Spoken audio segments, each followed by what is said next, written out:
이 시간 다 일어나셔서 하나님의 말씀 받으시겠습니다.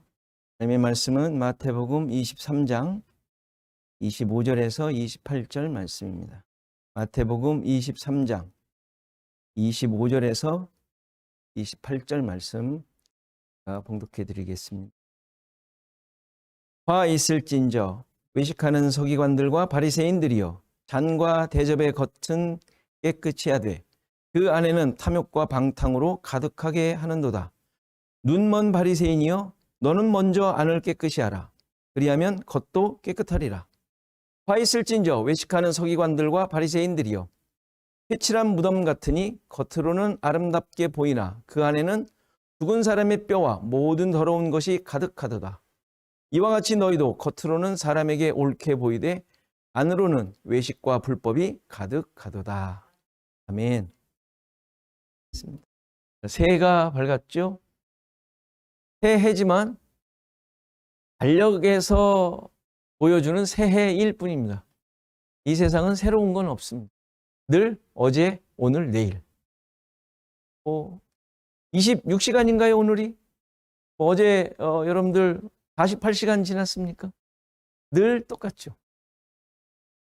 새로운 것은 이런 환경이나 세상이 아니라 주님과 함께하는 삶만 새로울 뿐이에요. 바울의 고백이 있지 않습니까? 겉사람은 후패하고 우리의 삶은 늘 그렇고 속사람만 새로워지는 거예요. 주님과 동행하는 삶만 새로워질 뿐이에요. 우리 모든 성도님들 가정, 삶 가운데 이러한 주님의 은혜와 능력이 항상 함께해요. 기쁨과 새로움과 능력이, 희망이 넘치기를 간절히 바랍니다. 우리는 지금 서기관들과 바리새인들이 하나님의 말씀을 제대로 이해하지 못하고 자기들의 기준과 가치로, 다시 말해서 자신의 자랑과 탐욕으로 가득 채운 그러한 모습을 살피고 있는 중이에요. 계속 외식하는 자들, 우리 쉬운 말로 위선자들, 속과 오늘 제목대로 겉과 안이 다른 그런 모습으로 계속 책망하셨지 않습니까? 오늘 모습, 오늘 본문에서도 아주 적나라하게 지적하시죠. 겉은 그럴듯한데 속은 시체가 썩는 그런 모습이다. 겉은 깨끗한 그릇으로 얘기를 하고 회칠한 무덤으로 비교를 해요. 사람들이 보기에 정말 괜찮은 정도가 아니라 눈에 띄고 뛰어난 모습이죠. 회칠한 무덤은 정결법에서 시체, 무덤, 죽은 것을 가까이 하거나 닿게 되면 부정하게 되지 않습니까?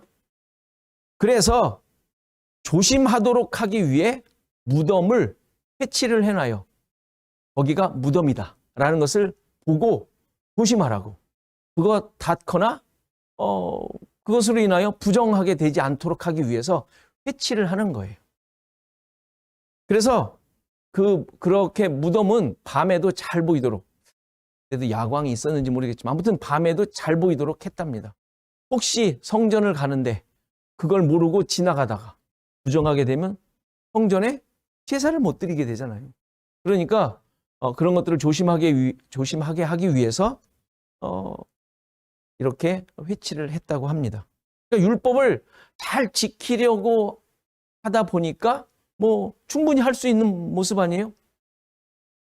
꼭 율법적인 이런 차원의 내용이 아니라도 어떠한 하나님의 말씀을 잘 지키기 위해서 우리 주변에 여러 가지를 잘 이렇게 정리하거나 제가 그런 잘못을 저지르지 않도록 뭔가 장치를 해놓는 정도로 이해할 수도 있어요. 충분히 이해가 되는 모습입니다.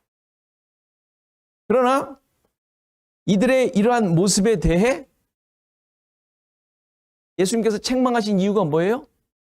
하나님의 진정한 의도를 깨닫지 못하고 알지 못했기에 맹인이라고 눈이 먼 자라고 이렇게 지적을 하시지 않았습니까?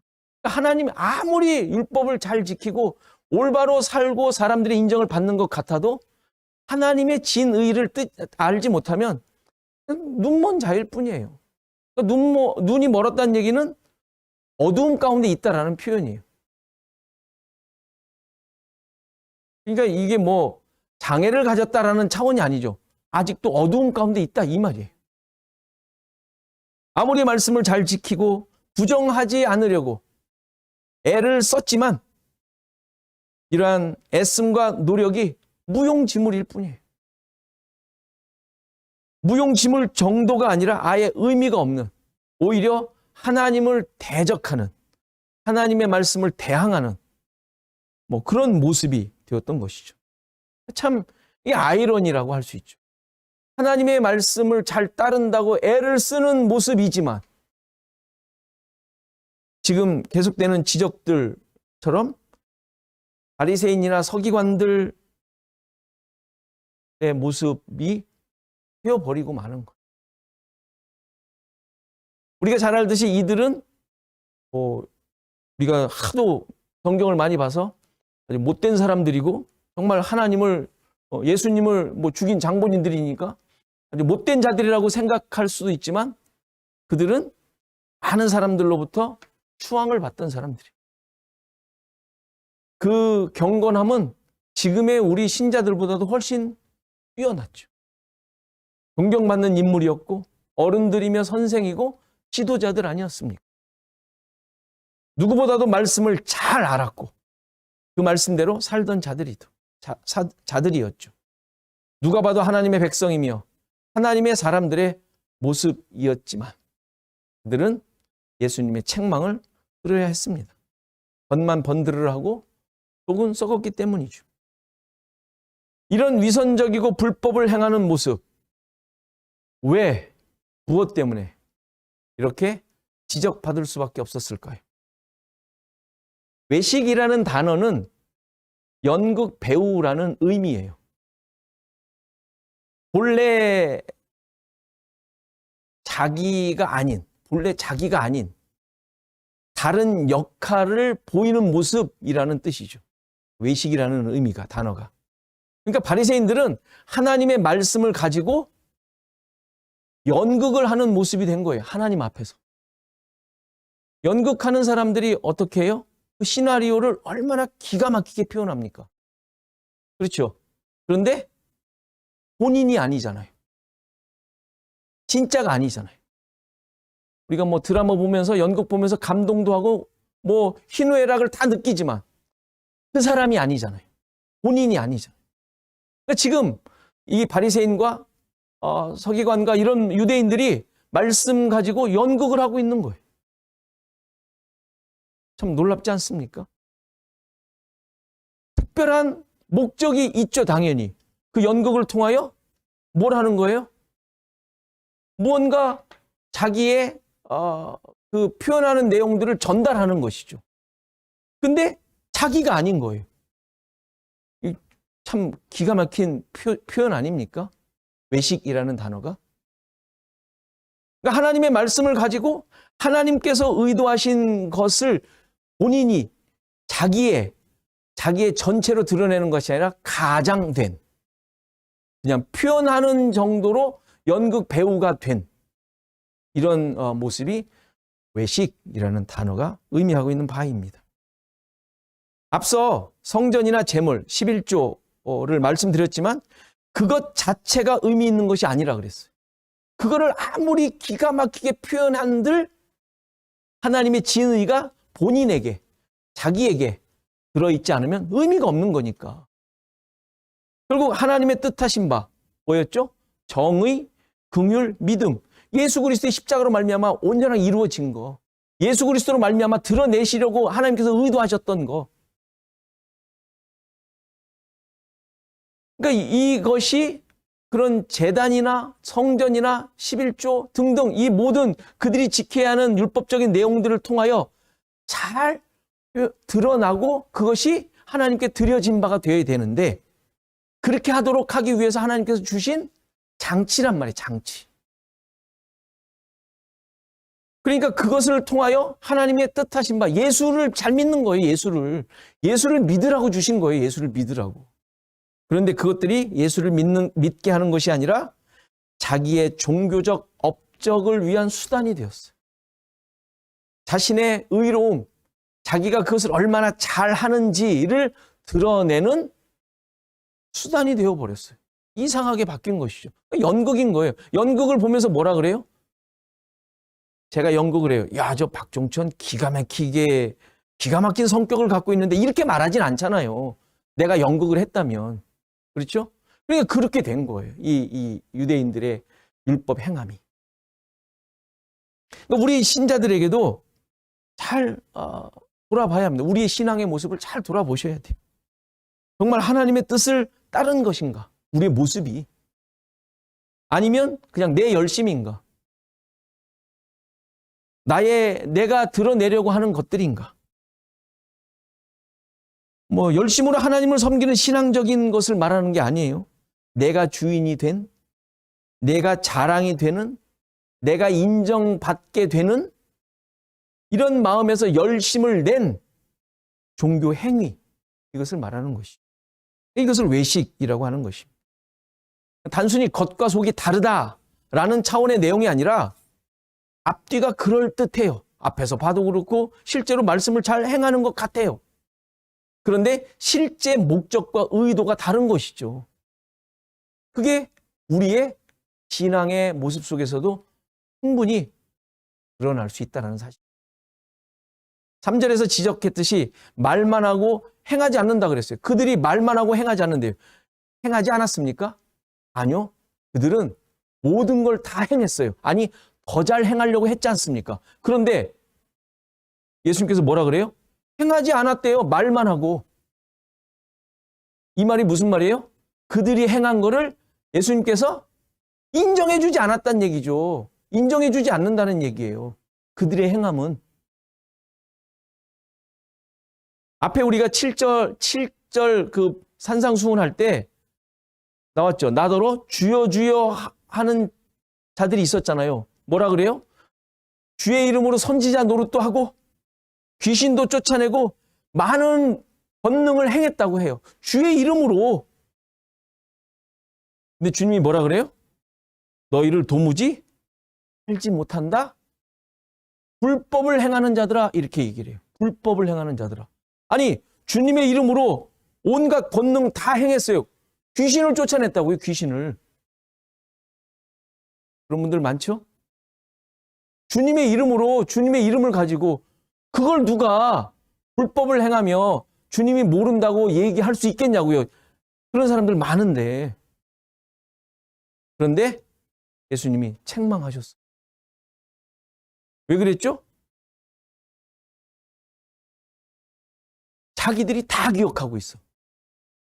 자기들만 다 기억하고 있어. 주님은 모르는데.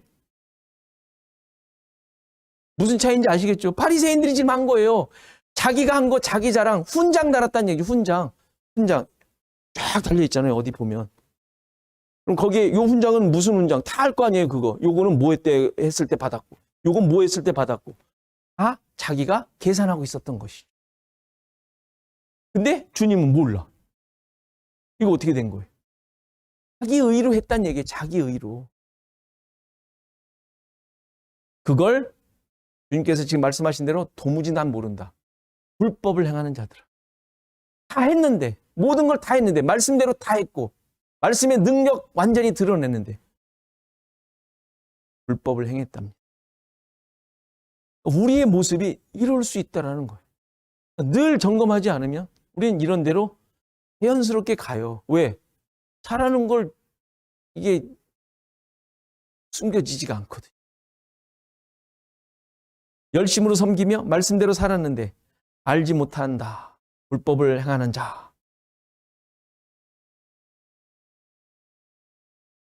그 차이는 단순해요. 내가 계산하고 있는가? 이 차이예요. 내가 계산하고 있으면 불법을 행하는 거. 이게 자기 자랑이기 때문에 그래요. 사람들에게 인정받으려고 한 것이기 때문이죠. 세상적인 목적을 가진 거예요. 세상적인 목적. 어제 시은이에게 세배하려고 하니까 세뱃돈 줄 거냐고 그러더라고요. 안 줄 거라고 그랬더니 그럼 외환이에요.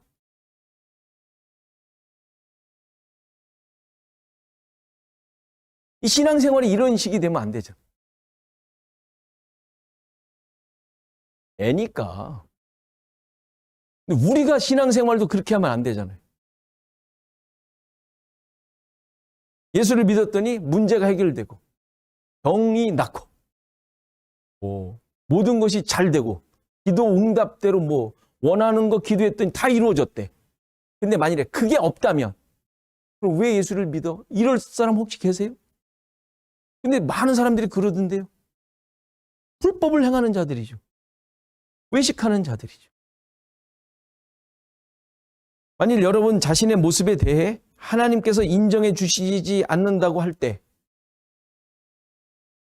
마음이 상하시겠어요? 안 상하시겠어요? 분이 나세요? 안 나세요? 그러면 믿을 필요가 없지 않은가라는 생각이 혹시 드시진 않습니까? 그렇다면 그게 외식이고 불법을 행하고 있었다는 증거예요. 지금 주님께서 여러분들을 구원하지 않으시고 지옥으로 보내신다면 여러분들 어떤 생각이 드시겠어요? 지금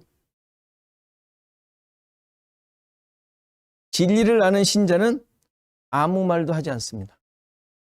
아니, 하지 않는 것이 아니라 못합니다. 왜요? 자기 꼴을 아니까. 자격이 없는 자인지 아니까. 자격이 없는 자인지 아니까. 그러나 나에게 왜 그런 일이 일어나야 되죠? 라는 생각이 든다면 진리를 모르는 소치예요. 죄인이 하나님을 믿는 것은 인간의 능력이나 나의 지혜의 깊이, 무슨 생각의 무슨 깨달음이 아닌 하나님께서 주신 믿음과 능력으로 된 거예요. 예수 그리스도를 보내셔서 죄인을 구원하시고 그 십자가 사건이 나를 위한 것이라는 사실을 성령께서 깨닫게 하심으로 믿게 된 거예요. 그 결과 나의 전 생애가 달라지게 됐어요. 그 결과 성령께서 믿게 해주심으로 말미암아 그 결과 나의 전 생애가 달라진 거예요. 삶의 모든 목적이 다른 데로 바뀌었어요. 시각이 달라졌어요. 하나님께 초점이 맞춰져요. 하나님의 영광을 위해서 산다고 고백을 해요. 물론 쉽지 않고 잘 되지 않지만 고백을 한단 말이에요. 그것이 나의 목적이 되어 있어요. 그래서 그것을 쫓기 위해, 그 뜻을 쫓기 위해 늘 말씀을 보며 성령의 도우심을 구하고 주님 앞에 무릎을 꿇잖아요. 그래서 십자가의 길 마다하지 않고 갈 마음과 결심을 해요. 결단을 해요. 혹시 그런 일이 왔을 때 주저함이 있을지라도 그래도 가야 한다고 결단을 해요. 이게 믿는 자의 모습이잖아요. 깨달은 모습, 성령께서 깨닫게 하셔서 믿음을 갖게 한 자의 모습이란 말이에요. 어떻게 시작됐어요? 하나님의 능력으로 성령께서 깨닫게 해주심으로 알게 되고 믿게 됨으로 말미암아 생긴 거예요. 내가 생각하고 가만히 있어봐. 이게 옳은가? 아니야. 다른 사람 보니까 저것도 훨씬 나을 것 같아. 이렇게 왔다 갔다 하다가 이게 맞아 해가지고 한 게 아니잖아요.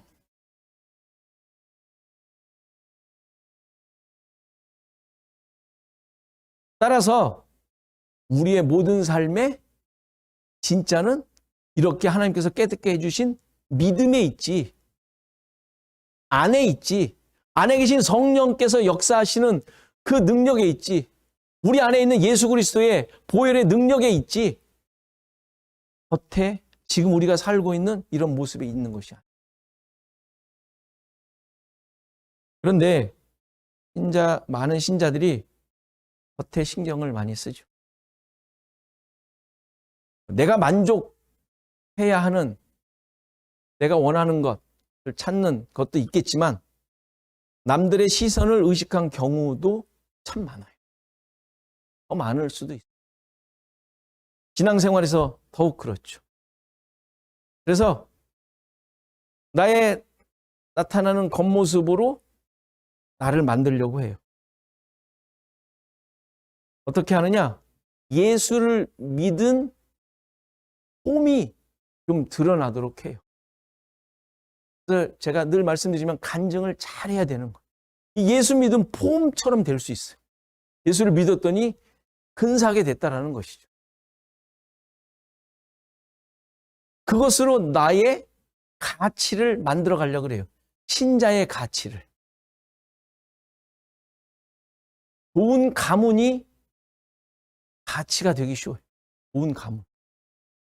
믿음의 명문 가문. 뭐 설교 제목, 제가 옛날에도 한번 설교 제목을 썼는데 왜 그랬나 모르겠어요. 믿음의 명문 가문. 이게 설교 제목이에요. 믿음의 명문 가문 치면 설교들이 쭉 나와요. 인터넷에서. 뭐 좋은 학교 나온 것도 예수 믿은 홈으로 써먹으려고 그래. 예수를 믿고 열심히 공부했더니 좋은 학교 갔다는 것이죠. 응? 고3 때 남들은 교회 안 나오고 공부하고 그랬는데 나는 예배를 드리고 그래도 애써서 교회를 안 빠졌더니 좋은 학교 갔다고. 이거 아닙니까? 그렇죠? 또 좋은 직장, 또 좋은 교회 다니는 것도 무슨 폼이 됐어요? 좋은 교회? 이걸 가지고 자기 가치를 만들어, 신자의 가치를 만들려고. 여기서 좋다는 말은 하나님이 보시기에 좋다는 것이 아니라 세상 사람들이 좋다고 생각하는 그 기준에 좋다는 말이에요. 그렇잖아요. 그 얘기하는 거예요. 세상 사람들이 좋다고 생각하는 그 좋음을 가지고 지금 말하는 거예요. 잘 생각해 보세요. 이것이 신자들의 가치를 결정하는 요소인가요? 잘 생각해 보세요. 그것이 여러분들이 있잖아요. 다 하나씩 지금 말한 것 중에 혹시 한두 개씩은 있잖아요. 있을 수 있잖아요. 3대째 믿는다고. 이런 것들. 그렇죠? 자, 그것이 신자의 가치를 결정하는 요소일 수 있을까요? 어떤 사람은 머리가 굉장히 좋아요. 똑똑해요. 이것도 신자의 가치에 요소로 들어가나요? 머리가 좋아요. IQ가 200이야.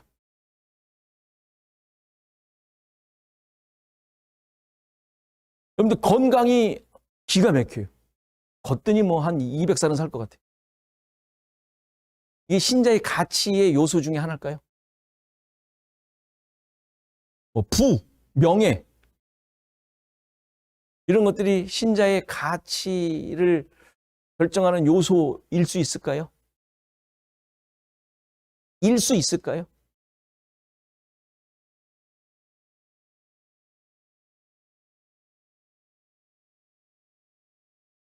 답이 뻔해요. 그런데 수많은 신자들이 여기에 목숨을 걸기도 해요. 사생결단을 해서 얻어내려고 하죠. 물론 이런 것들에 별 관심이 없다는 사람이 있을 수도 있어요. 그러면 우리의 신앙적인 모습 가운데 그런 것들은 혹시 있지 않은 바리새인 못지않은 기준들, 뭐 주일 성수, 성경을 몇 번 읽었다는 뭐 횟수, 금식을 했다, 기도를 한다, 내가 헌금을 냈다. 11조는 지난주에 말씀드렸으니까 내가 봉사를 했다. 뭐 여러 가지 신앙적인 요소들 많잖아요. 그것이 신자의 가치를 결정하는 요소가 될 수 있을까요? 이러한 것들로 신자의 정체성, 아이덴티티, 그리고 그러한 가치를 가늠하고 있지 않은가 돌아보세요. 물론 이런 신앙적인 내용들 굉장히 중요하고 필수적인 것들이에요. 필수적인 것들이에요. 성경 읽는 거 필수적인 거죠. 이거 뭐 기도 필수적인 거죠. 이걸 뭐 안 하면, 오히려 안 하면 저 사람 신자일까? 그럴 수는 있어요. 그렇죠? 안 하면. 그런데 그것을 어마어마하게 많이 해요. 그게 그 사람의 가치일까요? 신자의? 이러한 신앙적인 요소들을 있어야 하고 노력해야 합니다. 하지 말라는 말이 아니라 이런 것들로 자신의 가치와 정체성을 만들고 있지 않느냐, 이것을 질문하는 거예요. 이것들이 훈장이 되고 있는 부분이 있다면 깊이 자신을 돌아봐야 돼. 이 정도는 해야 그래도 신자지 않겠어? 이 정도는 해야 장로지. 안수집사 권사는 이 정도는 해야 되지 않겠어? 라는 것들이 있잖아요. 우리가 만들었잖아요. 그런데 그것이 그러한 어떤 수준, 훈장처럼 우리가 계산할 수 있는 거라면 그냥 인간의 노력으로도 할 수 있는 거예요. 하든지 할 수 있어요.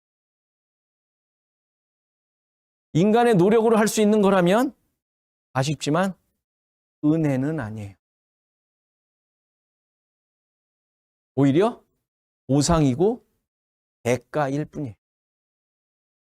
은혜는 대가도 아니고 보상도 아니고 거저 조건과 관계없이 주어지는 내용들이. 이것으로 우리 신자의 가치를 말하지 않도록 해야 합니다. 신자의 가치는 오직 하나님의 사랑, 예수 그리스도의 구속의 은혜, 십자가의 능력, 성령의 인도와 도우심, 여기에만 있는 거예요. 신자의 가치는. 이 사실을 고백하고 이 기준으로 살아가는 삶이 안을 깨끗이 하는 거예요. 정직하고 바르게 속이지 않고 정당하게 사는 것이 깨끗하게 하는 것이 아니라 그건 모든 인간이 믿지 않는 사람들도 그렇게 하면서 자기를 깨끗하게 하려고 그래요. 그럼 하나님이 뭘 쳐줘요? 그렇게 했다고 쳐줘요? 지금 예수님께서 바리새인들에게 요구하고 계시는 것은 이런 윤리적인 깨끗함이 아니라고요. 왜 바리새인들이 보여주는 그 깨끗함이 책망을 받아야 했나요? 그 속은 하나님과 멀었기 때문에 그래요. 하나님이 의도하심과 멀었기 때문에 이렇게 마음이 하나님과 먼 것을 겉과 속이 다르다고 하는 거예요. 다른 말로 아까 말씀드린 대로 불법을 행하는 거예요. 불법을. 다 잘하는 것 같아요. 말씀도 잘 지켜. 정말 남들이 보기에도 정말 기가 막혀. 근데 불법을 행한대요. 겉과 속이 다르대요. 하나님과 하나님의 마음과 하나님의 뜻과 멀었기 때문에. 마찬가지로 아무리 신자라 하더라도 온갖 신앙적 모습을 보이고 있다 하더라도 마음이 하나님의 뜻과 하나님의 마음과 의도하심과 멀면, 다시 말해서 우리 마음이 나 자신에게 집중되어 있다면 나의 인정받는 것에 그것이 목표가 되었다면 불법을 행하는 것, 겉과 속이 다른 것. 아무리 말씀대로 사는 것 같아도. 시체, 아까 무덤 얘기했죠? 시체인 거예요. 그 안에 시체인 거죠. 하나님이 계실 수가 없어요. 생명이 없는 거예요.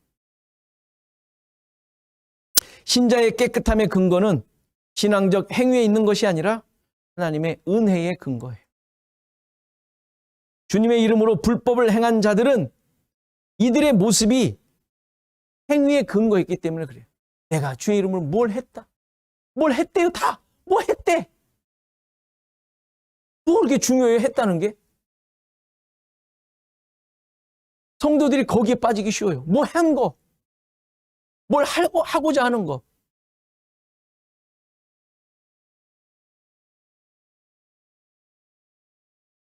그래서 7장을 다시 예를 들 수밖에 없어요. 그게 그 모습이니까.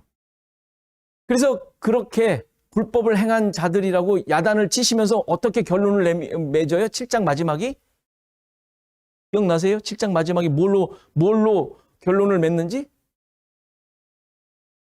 주의 말을 듣고 행한 자, 행하지 않은 자를 설명하면서 7장을 마무리 짓잖아요. 주의 말을 듣고 행하지 않은 자는 어떤 자라 그랬어요? 모래 위에 집을 지은 자. 행한 자는 반석 위에 집을 지은 자. 그들은 다 행했어요. 집 다 졌잖아요. 모래 위에 모래성을 쌓았다는 게 아니에요. 집을 근사하게 지었다는 얘기예요. 둘 다 근사하게. 그러니까 집은 의미가 없어요. 집은. 다 기가 막히게 지었어. 아파트 기가 막히게 지었어. 3층짜리 기가 막히게 주택을 지었어. 다 열심히 행했다는 얘기예요. 행했다고. 그런데 모래 위에 세운 자는 행하지 않은 거래요. 말씀대로. 반석 위에 세운 자는 말씀대로 산 거래요. 누가 일부러 모래 위에 짓겠어요? 그렇죠? 모래 위에 짓는 사람이 도대체 어디 있어요? 제가 건축가 나왔어요. 누가 모래 위에 그 집안 그런데 누가 집을 줘요? 누가 말씀을 듣고 행하지 않으려고 애를 쓰겠어요? 다 좋은데 잘 짓고 잘 살려고 하죠. 그러니까 이들은 모래 위에 세운 사람은 의도적으로 거역한 사람들이 아니에요. 뭐예요? 자기를 위해 했다는 얘기예요. 그러나 반대는 주의 말을 듣고 행하는 자는 반석 위에 세웠는데 그 반석이 뭐예요? 예수 그리스도. 하나님의 의도대로 하나님이 깨닫게 해주신 대로 예수 그리스도 위에 어디 위에 지었냐? 예수 그리스도 위에 하나님의 뜻을 쫓아 지은 거예요. 그렇게 살았다는 얘기예요. 나 중심이 아닌 하나님 중심, 예수 그리스도 중심으로 산 사람을 그렇게 말하는 거예요. 그 사람을 잘 행했다. 말씀대로 살았다. 말씀대로 행하며 살았다라고 지금 말씀하고 계시는 거예요. 이 모습을 요한복음 15장에서는 포도나무 비유로 얘기하죠. 나는 포도나무요, 너희는 가지라 그랬어요. 가지라. 뭐 나무에 가지가 있잖아요. 당연한 거예요. 그거는. 그렇죠? 그래서 그가 내 안에, 내가 그 안에 거하면 많은 열매를 맺는다 그랬어요. 내가 거하기 위해서 뭔가 해야 돼요? 아니요. 가지는 그냥 붙어 있는 거예요. 그게 포도나무잖아요. 나무에 가지는 그냥 있는 거잖아요. 물론 그것을 농부가 접붙임을 비유도 또 있지만 어쨌든 지금 15장에서는 포도나무로 비유를 해요. 이미 가지가 있어요. 근데 그 가지에는 어떤 조건이 있지 않아요. 이 가지가 튼튼한 가지냐, 잎이 많으냐, 기가 막히게 무슨 반들반들하고 그냥 튼실하게 어떤 그런 조건이 붙어 있지 않은 가지예요. 아무 이유가 없어요. 그냥 붙어 있는 가지를 말하는 거예요. 그래서 그 나무 가지는 나무에 붙어 있을 뿐이고 그 나무가 주는 생명력으로 살아있는 가지일 뿐이에요. 그런데 그 가지에 열매가 맺히잖아요. 열매를 내가 거는 게 아니라 가지가 무슨 짓을 해가지고 그냥 이거 무슨 매달아야 되지 않겠어. 이게 아니라 생명력에 붙어 있는 가지는 자연스럽게 당연히 열매가 맺히게 돼 있어요. 그 나무에 의하여. 나무의 생명력에 의하여. 그러니까 나무를 떠나서는 열매를 맺을 수 없는 건 너무나도 당연한 것이죠. 이 얘기를 해요. 15장에서. 이것이 바로 반석 위에 지은 집이에요. 그리스도 중심으로 살고 있는 신자의 모습. 그러니까 신자는 그 반석 위에 집을 지은 자는 존재의 근거가 행위나 열매가 아니라 자기가 무슨 시도하에서 뭔가를 하기 위한 내 의도, 나의 의로움 이런 것들이 아닌 그 존재 근거는 예수님께 있는 거예요. 그 설명을 계속하는 것이죠. 자, 이런 설명을 계속할 때 우리는 조금 하나 짚고 넘어가야 할 내용이 있어요. 율법에 대한 구약의 이해와 신약의 이해가 그래도 다르지 않습니까? 라는 생각이 있을 수 있습니다. 구약에서 율법은 행위로서 주어진 것이 아니라 하나님의 뜻을 깨닫게 하기 위한, 좀 더 구체적으로 예수 그리스도를 깨닫게 하기 위해서 주신 것이에요. 율법은, 구약에서 율법은 행하도록 한 것이 아니라, 물론 행해야 깨닫게 되겠죠. 그래서 율법은 기본적으로 행해야 하긴 해요. 근데 목적은, 하나님의 뜻은 예수 그리스도를 깨닫게 하기 위함이었어요.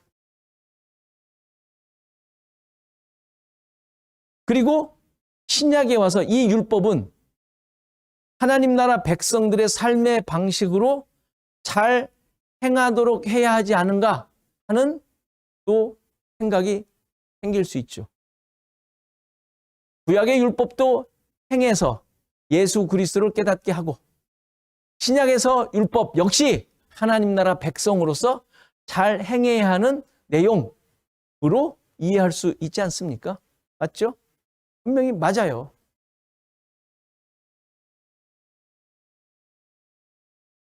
따라서 이러한 하나님의 말씀, 율법이든 신약에서의 말씀이든 행위로서, 그리고 열매를 맺기 위한 것으로서 열심을 다하고 순종하고 따라야 한다라고 우리가 충분히 주장할 수 있습니다.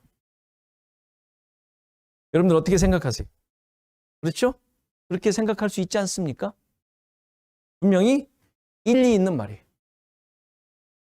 말씀의 기능에 있어서 구약은 예수 그리스도를 깨닫도록 하기 위한, 신약의 말씀들, 행하고 지키라고 하는 것들, 예수 그리스도를 깨닫고 믿은 자로서 살아야 하는 원리로, 그렇죠? 분명히 어떤 이런 약간의 변화가 있지만 그러한 것으로 우리가 충분히 이해할 수 있습니다. 그런데 문제는 뭐냐?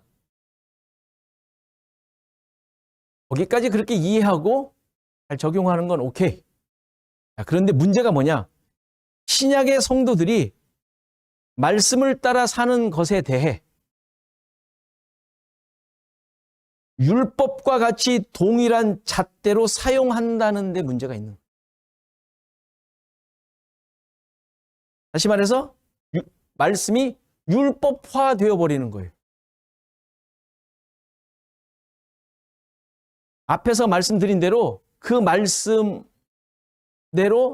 살고 또 순종하며 사는 것이 마치 훈장을 만드는, 하나님 나라 백성으로서의 자격을 가늠하는 이런 것이 되어버리고 있다는 사실이에요.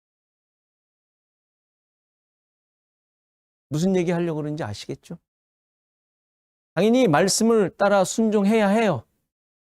구약의 율법의 기능이 뭔지도 깨달았고, 그것을 깨달은 자로서 신약에서 말씀을 가지고 잘 순종하며 살아야 할 우리의 삶의 기준들이며 원리인 것은 분명해요. 그렇죠? 그런데 원리이며 순종해야 할 기준인데 그것이 다시 율법화가 되어버렸어요. 율법화. 율법이 되어버렸어요.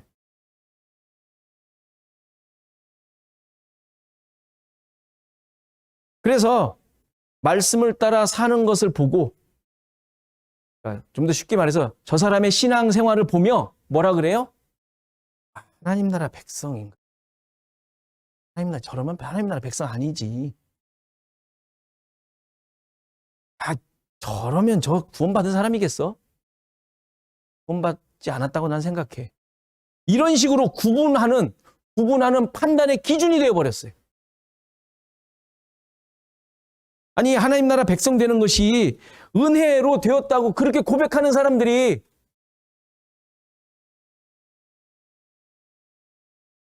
그에게, 은혜로 구원받은 사람들에게 도로 율법을 가져다가 정죄하는 일이 벌어진 거예요. 정죄하는 일이. 도저히 있을 수 없는 일이죠. 우리 다 그러고 있잖아요. 많은 사람들 보면서. 신자들은 이제 여러분들이 구원을 받은 순간 예수 그리스도로 말미암아 아까 설명한 대로 우리 삶의 아이덴티티, 우리 신자의 아이덴티티 깨닫고 그것으로 적용된 그것을 깨달은 순간, 뭐 이전이지만 우리 개인적으로 본다면 깨닫고 믿게 된 순간 이후로는 어떤 행위로도 판단받지 않는 자들이 된 거예요. 누구도 율법적인 조항들, 말씀의 실천 여부에 따라 이렇게 해야 한다, 저런 것은 하지 않아야 한다 등으로 구원의 유무를 판단한다거나 믿음의 강약을 판단해서는 절대로 안 됩니다. 개인이 하나님 앞에 무릎을 꿇으며 통곡할 일들이기일지언정 개인이 하나님 앞에서 남을 판단한다거나 아니라고 한다거나 할 수 있는 자격도 근거도 우리한테는 존재하지 않습니다. 뭔가를 잘한다고 그것이 신자의 자격도 아니고 잘남도 아니에요. 하나님 나라의 조건은 오직 예수 그리스도의 십자가로 말미암은 구속만 있을 뿐이에요. 신자의 삶에 말씀을 율법적인 잣대로 사용하는 것이 겉을 깨끗이 하는 모습이에요. 바리새인들을 지적했던 그런 모습이고 십자가에 대한 믿음으로 사는 것이 바로 말씀드린 대로 안을 깨끗하게 하는 것.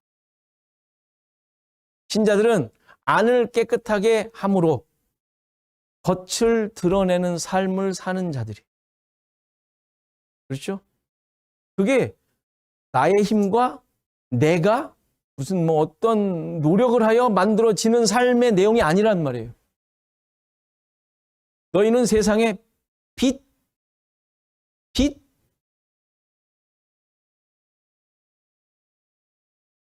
빛이라 라고 했어요. 빛이라. 빛처럼 살아라. 빛이 되어라. 뭐뭐처럼이 아니라 너희는 세상의 빛이라. 왜죠? 예수님께서 말씀하신 거예요. 천국 백성들에게 너희는 세상의 빛이라. 아, 쟤는 아직 덜 빛이네. 이게 아니죠. 아직 좀 더 있어야 조금 이게 아직은 50와트인데 100와트 되려면 좀 멀어서. 이게 아니라고요. 빛이에요, 빛. 거기에 강약, 정도, 세기 밝기가 구별되어 있질 않아요. 빛이에요. 하나님께서 인정하신 빛. 하나님의 자녀인 빛. 거기에 잣대가 존재하지 않습니다. 물론 말씀에 대한 아까 말씀드린 대로 의무가 없는 것은 아니에요. 의무 정도가 아니라 의무만이 아니라 부담감도 있고요. 책임감도 있어야 되고 마땅히 그래야 하는 당위성도 있어요. 마땅히 그래야 돼. 마땅히. 말씀대로 살아야 하는 여러 가지 나이를 하자면 많죠. 마땅히 그래야 돼요. 모든 신자들은 그들이 차지하고 있는 환경과 자리와 모든 영역에서 말씀대로 살아야 합니다. 중요한 것은 이러한 삶의 근원적인 원동력이 말씀 자체에서 주어지는 것이 아니라 그것의 실행 여부에서 주어지는 것이 아니라 다시 말해서 내 지적 능력이나 이해력 혹은 자신감, 용기에서 나오는 것이 아니라 거기서 정의되는 것이 아니라 오직 죄인을 사랑하신 예수 그리스도의 십자가의 구속으로부터 주어진다는 사실이에요. 좀 모자라는 것 같으면 또 하나님께서 그만큼 하나님께서 그들에게 역사하고 계신 거예요. 판단하시면. 그러니까 또 말씀드리죠. 믿는 자들 다 죽어요. 죽을 때 믿음의 수준이 다 똑같을까요? 다 똑같아요. 여러분들 누구는 딱 봤을 때 저 사람은 보니까 지옥 갔어. 저 사람은 저 정도면 천국 가지. 이런 생각 가끔 들잖아요.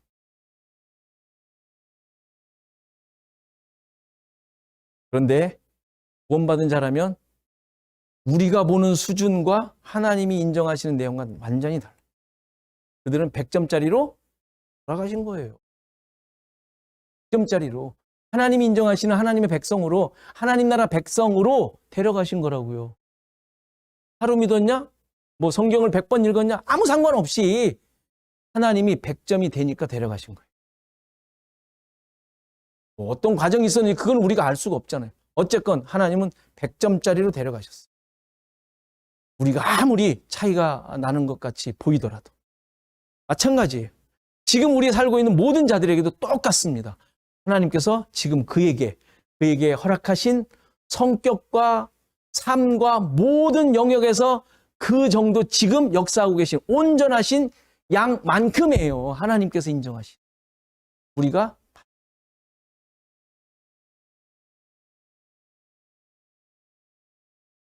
야고보서에서 믿음을 보이라고 도전하시는 말씀의 근거가 거기에 있어요. 그 기준 가지고 너는 왜 안 해? 너는 왜 안 해? 가 아니라 하나님께서 그에게 할 수 있는 만큼 지금 역사하고 계시다고요. 그런데 그 사람에게 쟤는 왜 저래? 라고 말하면 하나님을 욕하는 거잖아요. 하나님이 지금 역사하셔서 그렇게 이끌고 가고 계시는데 하나님 왜 쟤한테는 왜 그렇게 하시는 거예요? 라고 따지는 것과 똑같은 거란 말이에요. 믿음을 보이라. 그것은 하나님께서 그에게 지금 하고 있는 만큼 일하고 계심을 인정하라! 라는 얘기예요.